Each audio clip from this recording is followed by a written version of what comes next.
Olá! No vídeo de hoje a gente conversa sobre um tipo de livro que não costuma aparecer muito aqui no canal. Na verdade, eu creio que esta é a primeira vez que este tipo de livro aparece por aqui. E eu digo este tipo de livro porque eu nem sei muito bem como classificar o livro sobre o qual a gente conversa hoje. Vi que alguns classificam como desenvolvimento pessoal, outros como livro de negócios.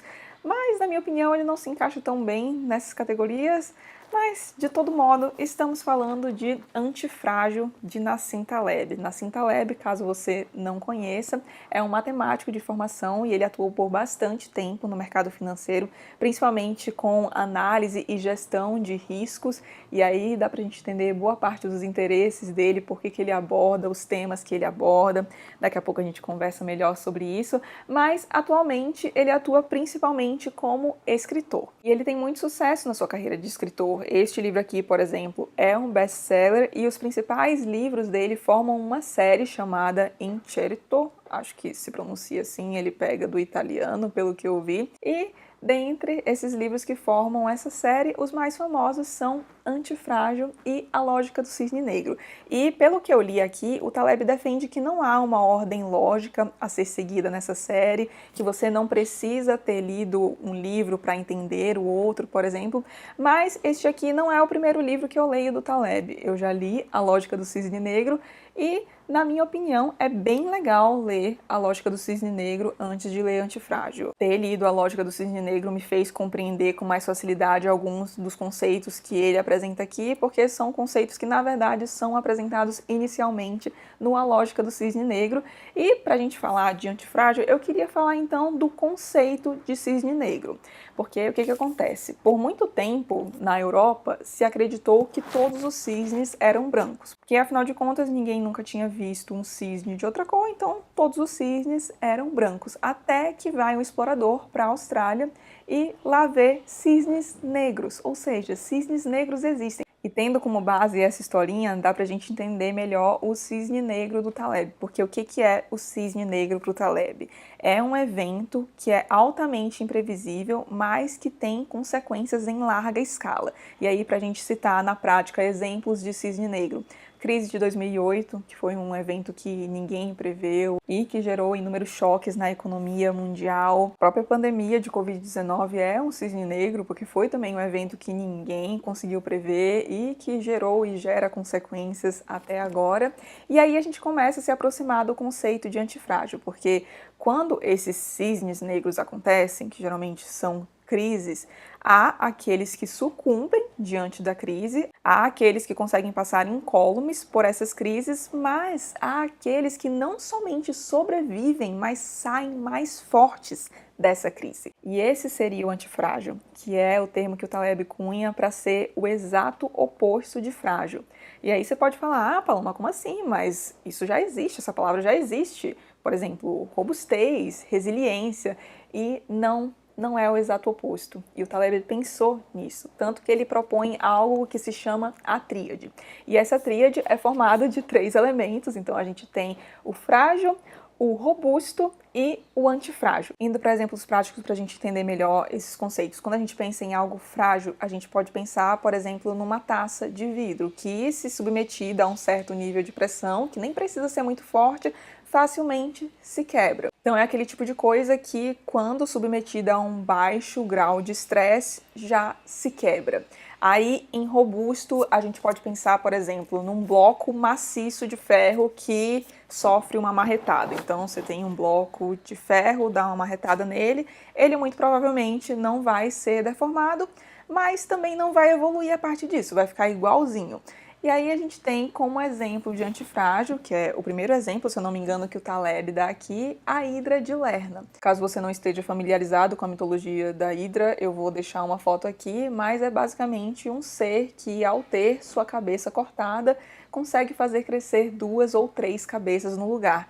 Ou seja, ela sofre um golpe e fica mais forte a partir daquilo. Acredito que agora a diferença entre robusto e antifrágil ficou mais clara, porque o robusto é aquele que não evolui a partir da adversidade, e o antifrágil é aquele que não só se utiliza das adversidades para evoluir, mas reconhece a importância da incerteza, do risco, dos erros e da variabilidade. Inclusive, segundo Taleb, a antifragilidade é um aspecto de basicamente todo o sistema que sobreviveu até os dias de hoje. E aí, o que ele faz neste livro aqui a partir do conceito de antifrágil? E só avisando aqui que eu tô fazendo uma simplificação, ok? Porque é impossível a gente abordar num vídeo de, sei lá, 20 minutos tudo que o Taleb se propõe a fazer neste livro aqui. Mas, simplificando, o que ele faz aqui é mostrar uma série de situações a partir das quais a gente consiga enxergar como a gente pode se beneficiar da antifragilidade e também classifica os diversos sistemas ao nosso redor entre robusto, frágil e antifrágil. E bem no comecinho do vídeo eu falei que o Taleb trabalhou por bastante tempo no mercado financeiro, com análise de risco, etc. E ele também ficou um tempo no meio acadêmico. E aí, com essas experiências que ele teve, somado ao que ele observa no mundo, ele percebe alguns comportamentos que são bastante comuns, e eu queria citar dois aqui que são importantes para a gente entender o que ele faz aqui no livro. O primeiro é que ele percebe que as pessoas têm uma obsessão por prever tudo. Então, tem pessoas que dedicam suas carreiras a prever crises, por exemplo. Diversos profissionais cujo trabalho é prever quanto estará o dólar daqui a um mês, 2 meses, 2 anos, prever inflação, etc. E na visão do Taleb, a energia do ser humano não devia estar focada em prever esse tipo de coisa, mas sim em se fortalecer para reagir às crises quando elas acontecerem, por exemplo. Porque as crises aconteceram simplesmente porque elas não conseguiram ser previstas. Que, obviamente, se órgãos importantes tivessem conseguido prever a crise de 2008 e prever a escala dessa crise, então medidas teriam sido tomadas para evitar a catástrofe que foi. E ok, por exemplo, um dono de restaurante que antes da pandemia de Covid não tinha um delivery ainda, e aí veio a pandemia. Ele provavelmente aprendeu a importância de se ter um delivery, a pessoa que tinha apenas um negócio físico aprendeu a importância de estar na internet, então provavelmente ela não vai mais passar por esse tipo de perrengue no futuro, mas as crises futuras certamente virão acompanhadas de outros aspectos ou até mesmo de aspectos completamente diferentes e que são imprevisíveis. O negócio do Taleb aqui é: não há como fugir da incerteza. Ponto final. A incerteza existe, é uma característica da natureza, a aleatoriedade é uma característica da natureza, então a gente tem que focar mais em como que a gente vai reagir a essa aleatoriedade. Um outro ponto bastante comum que o Taleb observa é ver como diversas pessoas pregam condutas que elas mesmas não seguem. Então, será que dá pra gente confiar nesse tipo de pessoa? E aí ele vem com o famigerado Skin in the Game. Se eu não me engano, ele tem até um livro. Acho que o nome é Arriscando a Própria Pele, acho que é isso, né? Que prega justamente essa ideia de você viver aquilo que você prega. Então, por exemplo, um médico que prescreve um tratamento que ele mesmo não utilizaria ou não passaria para um familiar seu. Será que dá para confiar nele? E aí, indo para um exemplo menos drástico, a gente tem aí na internet inúmeros corretores de ações indicando diversas ações todo dia, mas aí, será que essa galera tem todas essas ações que eles indicam no portfólio? Eu não sei vocês, mas eu já não costumo ouvir muito essas indicações de investimento. Eu prefiro sentar eu mesma, estudar as poucas ações que eu tenho e nas quais eu confio, mas eu só dou ouvidos a essa galera que indica ações, por exemplo, quando elas mostram a carteira delas. Então, ok, o cara tá botando o dinheiro dele em jogo nisso aqui, então quer dizer que ele realmente confia nisso. E esse aspecto, aliás, é o aspecto que eu mais gosto neste livro aqui, da gente conseguir relacionar muitos dos conceitos que ele apresenta com o nosso cotidiano mesmo. Porque na verdade é o que ele faz aqui o tempo inteiro. Ele fala bastante da importância da variabilidade, do erro, de estressores, de riscos, claro que em certa medida, etc. E sempre associando a exemplos cotidianos e muito simples. E aí ele consegue provar de maneira muito didática como a gente consegue se beneficiar de estressores na nossa vida, e mostra também como seria burrice a gente tentar se proteger o tempo todo, proteger a nós mesmos e aos nossos de erros a qualquer custo. E aí vou exemplificar. Pegando aqui primeiramente a importância da aleatoriedade, a importância de se variar. Existe uma doença chamada diabetes, uma doença que acomete boa parte da população atualmente, e essa doença está em boa parte, claro que não é a única causa do diabetes, tá? Mas está em boa parte associada a uma falta de variedade na alimentação do indivíduo, que geralmente é uma alimentação focada em carboidratos simples. Aliás, muitas das chamadas doenças da modernidade estão associadas a um estressor natural que está sendo cada vez mais suprimido pela humanidade, que é a fome. Aqui eu não estou falando de passar fome, ficar subnutrido, nem nada, mas é que não sei se vocês já repararam nisso, mas a gente tem medo de sentir fome. Então, por exemplo, e eu me incluo nisso, tá? Às vezes você vai passar um tempo fora de casa e aí você já pensa, meu Deus, vou ficar fora de casa, o que eu vou comer? Eu tenho que levar um lanchinho. Como assim? Eu não posso ficar 4 horas sem comer. E aí a gente vem perdendo esse tino da fome. A gente não consegue mais sentir a fome mesmo, perceber quando é realmente fome ou é vontade, porque muitas vezes a gente come porque tá na hora de comer. Você nem tá com fome, mas deu meio-dia, você tem que almoçar. Hoje em dia a maioria das pessoas não espera a fome bater, come porque tá com vontade. E aí a gente perde essa sinalização natural que é tão importante e acabamos comendo mais do que o corpo realmente precisa. Muitas vezes não é coisa saudável, então são aqueles lanchinhos bem porcaria que a gente tem por aí. Claro que a gente tem coisa saudável, mas vocês sabem que a gente tem muita porcaria por aí também. E aí com isso tudo costuma vir a obesidade, que por sua vez costuma trazer outras doenças. Ou seja, aí a gente tem um baita malefício, um prejuízo ao evitar a exposição ao estressor natural, que é a fome. E aí já partindo para a importância dos estressores, que é algo que o Taleb bate muito na tecla aqui, inclusive ele chama essa privação de estressores que a gente tem atualmente de uma das maiores tragédias da modernidade. E em certo momento ele utiliza um exemplo muito clássico disso aqui, que são os pais superprotetores. Então, pais que protegem o filho a todo custo, achando que estão ajudando aquele filho, mas que na verdade estão arruinando aquele filho. E eu não sei se vocês também têm essa impressão, mas parece que as crianças estão ficando cada vez mais protegidas, estão sendo mais podadas pelos pais. Eu vou dar 2 exemplos para isso aqui. Primeiro é que eu soube que aqui em São Paulo existe uma escola na qual você matricula o seu filho. É, na verdade, tipo um maternal. São bebezinhos que ficam lá, tipo uma creche. E aí, todos os dias, os pais da criança recebem um relatório do cocô daquela criança. Gente, quando eu soube disso, eu fiquei, meu Deus. Todo dia as funcionárias da escola vão lá, avaliam o cocô da criança e mandam um relatório para os pais. Eu achei isso meio assustador. E o outro exemplo é que aqui perto de casa tem uma pracinha. E eu moro num bairro bastante residencial aqui em São Paulo e eu costumava passar por essa praça com bastante frequência porque ficava no caminho do meu trabalho. E aí, antes da pandemia, sempre tinha criança lá com mães, etc.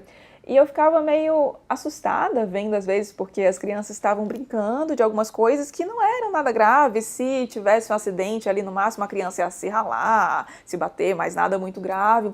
E as mães ficavam, algumas mães, né, ficavam o tempo todo, ai, não faz isso, meu Deus, vai se machucar, não faz isso. E aí você via que as crianças ficavam meio assim, travadas, sabe? E, meu Deus, ok, eu lembro das coisas que eu fazia quando eu era criança, eu até entendo o medo desses pais de atualmente, mas é mais isso, porque eu acho que, não sei que movimento é que está acontecendo, mas eu sinto que as crianças estão sendo cada vez mais podadas, eu não vejo mais, tem aí também a questão dos eletrônicos, né, mas eu não vejo mais tantas crianças por aí brincando como brincavam na minha idade, tipo, escalar a coisa, não escalar a coisa que fosse cair, meu Deus, perder um membro nem nada, mas coisas clássicas da infância, sabe? E isso está sendo perdido. E eu vi muito isso também quando eu me mudei, porque eu saí de casa bem cedo, eu fui fazer faculdade em Campinas. Gente, eu sei que parece que eu tô viajando na maionese, mas é porque eu acho esse alerta muito importante, eu acho que ajuda a exemplificar tudo que o Taleb coloca aqui. Mas então, quando eu saí de casa e eu fui morar sozinha, eu tinha 17 para 18 anos, eu lembro que eu via alguns outros colegas da faculdade que também tinham saído de casa.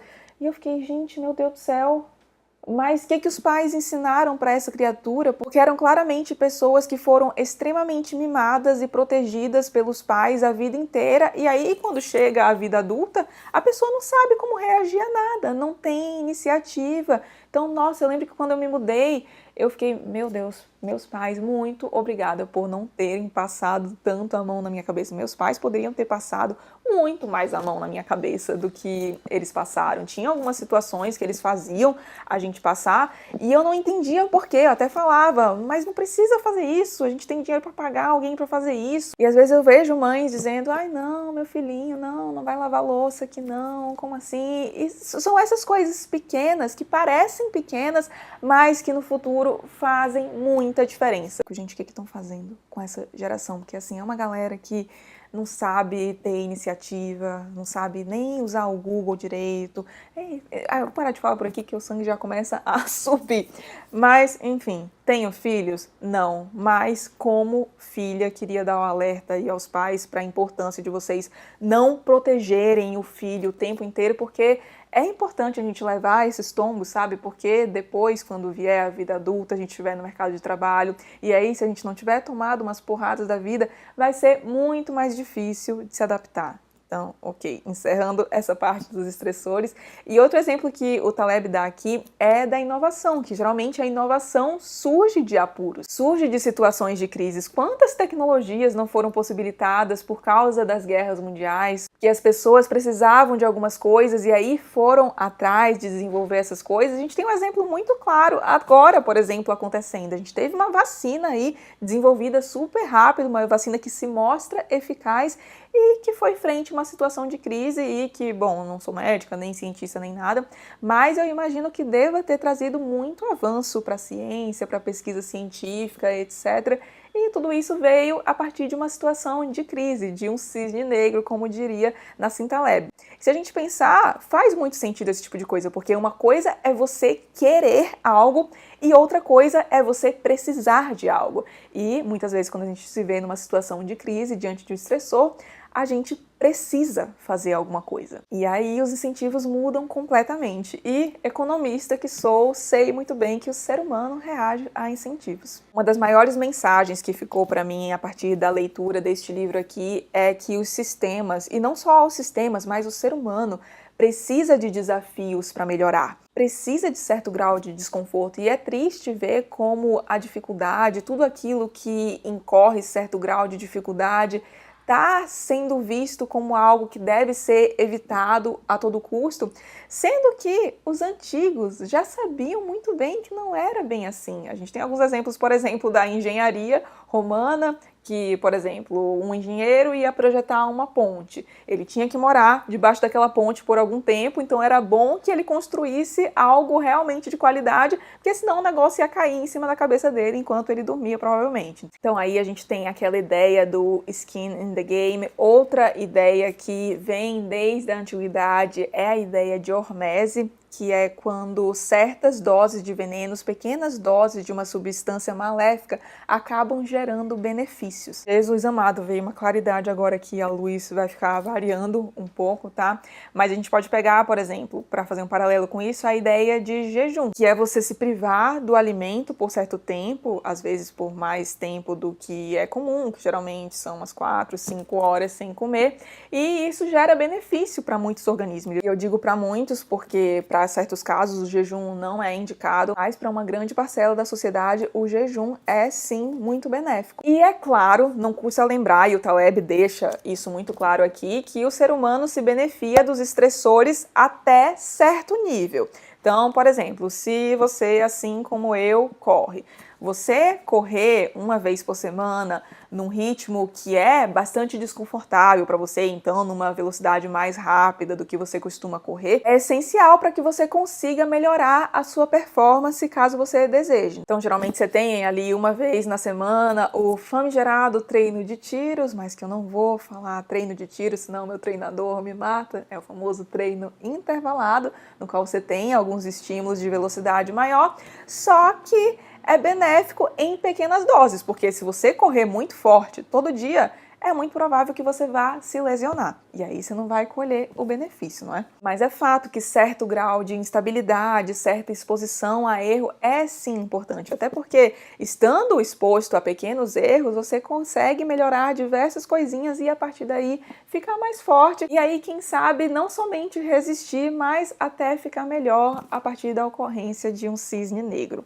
Dito isso, queria fazer algumas considerações. Primeira coisa, essa resenha deve ter ficado muito bagunçada. É muito difícil falar deste livro aqui, porque primeiro que o livro é dividido em vários livros, são 7 livros aqui dentro, se eu não me engano, e às vezes é difícil ver o fio condutor da obra, porque é um livro mais caótico. Eu até estranhei bastante este livro aqui em relação à Lógica do Cisne Negro, porque a Lógica do Cisne Negro é bem organizadinho. Aqui é uma coisa mais caótica mesmo, que de certo modo tem até a ver com o título e o subtítulo do livro, né? Antifrágil, coisas que se beneficiam com o caos. Então confesso que foi um desafio fazer uma exposição sobre este livro aqui, mas acho que não dava para deixar de falar disso aqui.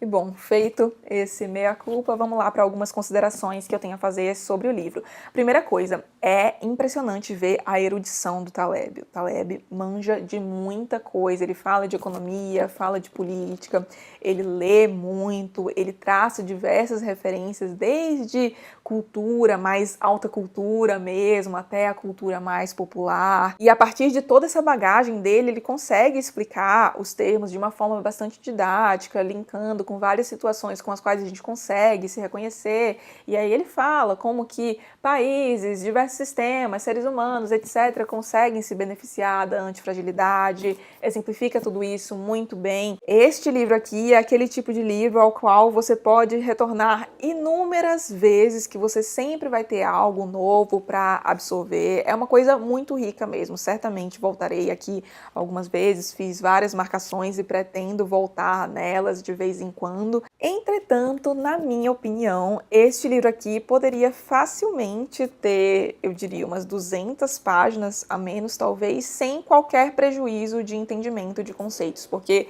eu considero o Taleb bastante prolixo. E em diversos momentos, eu lembro que eu comentei sobre este livro aqui no Instagram, perguntei se vocês achavam que eu ia gostar, porque eu estava pensando em lê-lo, e muitos falaram dessa questão, é um livro bom, mas se prepara, porque é bastante prolixo e aí pode ser maçante em certos momentos, e eu concordo, apesar de que não foi uma surpresa para mim, porque primeiro vocês tinham me falado, mas principalmente porque eu já havia lido A Lógica do Cisne Negro, e lá eu acho ele bem prolixo também, mas aqui é mais. Fora que pode ser maçante em alguns momentos, porque, bom, Taleb trabalhou no mercado financeiro e principalmente com derivativos, e aí às vezes ele fala de derivativos aqui, e aí não faz uma baita explicação do que seria um derivativo, e ok, para quem entende um pouco de mercado financeiro é tranquilo pegar o que ele está querendo dizer, mas para quem não entende pode ser um pouco maçante. Mas eu queria dar um ponto aqui para ele, porque em diversos momentos, quando ele vai desenvolver mais aprofundadamente questões inerentes ao mercado financeiro, à matemática, por exemplo, ele avisa para o leigo, leigo, pode pular aqui sem qualquer prejuízo da mensagem do livro, isso aqui é só para quem se interessa por esse assunto. Então, às vezes ele faz essas pontuações, mas em certos momentos eu creio que o livro pode ficar bem maçante, sim, para quem não manja muito de ciências aplicadas, etc. Então, este é um ponto. E outro ponto, que é algo que já me irritou no Taleb, na Lógica do Cisne Negro, mas aqui acho que chegou no nível que, pelo amor de Deus, é que eu acho o Taleb muito arrogante. Muito arrogante mesmo. Bom, tem alguns momentos aqui que ele, obviamente, se acha a última bolacha do pacote, não sei o quê, e até aí tudo bem. Mas aqui ele faz algumas críticas, por exemplo, a acadêmicos, que eu acho que são críticas muito injustas. Eu acho que ele generaliza muito. Ok, se a gente parar pra pensar, ai meu Deus, lá vem a luz de novo pra variar a luz do vídeo, gente, me perdoem, mas esse é o horário que eu tenho pra gravar. Então, se a gente parar pra pensar, pelo menos eu achava isso muito esquisito. Na faculdade a gente vê algumas pessoas falando sobre empreendedorismo, sobre ter uma empresa, o que você tem que olhar, sendo que essas pessoas não eram empresárias, nunca tinham empreendido. Então eu acho isso meio esquisito, isso é um ponto que ele coloca aqui também, mas eu acho injusto invalidar o trabalho de inúmeros pesquisadores, professores, etc., do jeito que ele faz aqui com algumas questões. Então eu acho que ele critica aqui alguns pontos, até com um excesso de confiança bastante considerável. Eu fiquei com a sensação de que se muitos técnicos de algumas áreas que ele critica aqui pudessem ler o livro, iriam criticar e ver que alguns aspectos aqui não são bem assim, que ele comete alguns erros. Inclusive, me avisem aí se vocês souberem de algo, porque, nossa, às vezes ele critica umas pessoas aqui que eu fiquei, gente, será que essas pessoas viram isso? Então, assim, acho desnecessariamente agressivo. Eu creio que o Taleb é o tipo de pessoa com quem eu não gostaria de conviver, não, porque eu, particularmente, não gosto muito de conviver com gente que fica falando mal dos outros à torto e à direito. Ainda mais publicamente, né? Em diversos momentos ele ataca certas classes profissionais, como se fossem todos vigaristas, farinhas do mesmo saco, e a gente sabe que não é bem assim, né? Então acho que ele incorre em inúmeras generalizações bastante perigosas aqui, mas apesar dos pesares, é uma leitura que eu acho que vale a pena sim. Se você souber desses poréns, mas ainda assim tiver interessado no livro, recomendo fortemente que você leia, porque é um livro que dá origem a reflexões interessantíssimas e importantíssimas. Eu poderia facilmente ficar falando aqui por mais de horas sobre este livro, mas aí acho que o vídeo ia ficar mais caótico do que já está. Bom, vídeo caótico para um livro caótico, talvez seja algo justo. Então me contem aí se vocês já leram, quais que foram as percepções de vocês em relação a este livro, se vocês concordam com as minhas críticas, se vocês acham que eu fui injusta, o que vocês mais gostaram do livro, compartilhem aí pra gente poder conversar nos comentários. E se você gostou do vídeo, não esqueça de deixar um like e de se inscrever aqui no canal, caso não seja inscrito ainda. Um grande beijo e até o próximo vídeo.